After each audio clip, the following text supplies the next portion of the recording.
Now, someone who's shown endurance of a different scale by summiting the Mount Everest twice. Here's a message from Kuntal Joisher. I was born and brought up in a vegetarian family. Consequently, I never ate any meat or eggs.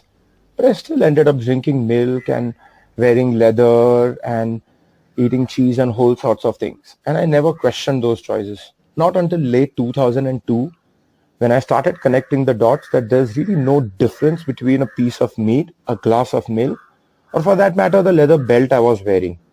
And that all of these things came from abused and slaughtered animals. This was one of the biggest reasons why I went vegan 20 years ago, to stand up for the animals. Now, 8 years later, sometime in October of 2010, I discovered the biggest dream of my life, which was climbing to the top of Mount Everest. I still remember announcing it to my family, my friends, to the mountaineering community that I was going to climb Everest as a vegan. And I remember there being an instant pushback. Kuntal, it is impossible. No vegan has ever climbed to the top of Mount Everest before. And I always questioned, why is it impossible?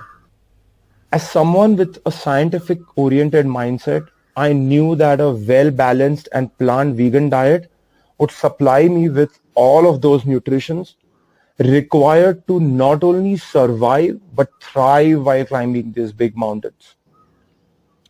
That is why I promised myself that I was going to climb Everest as a vegan or not do it at all.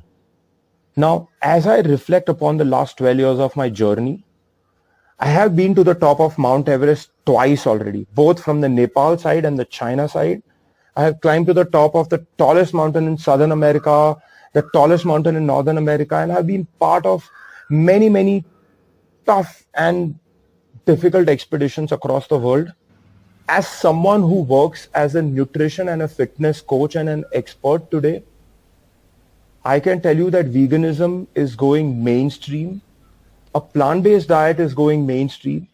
And there is a lot of research that has been coming out in the last few years demonstrating that, truly speaking, there's no difference between a plant-based diet compared to an omnivorous diet when it comes to building muscle, when it comes to building stamina, when it comes to building endurance.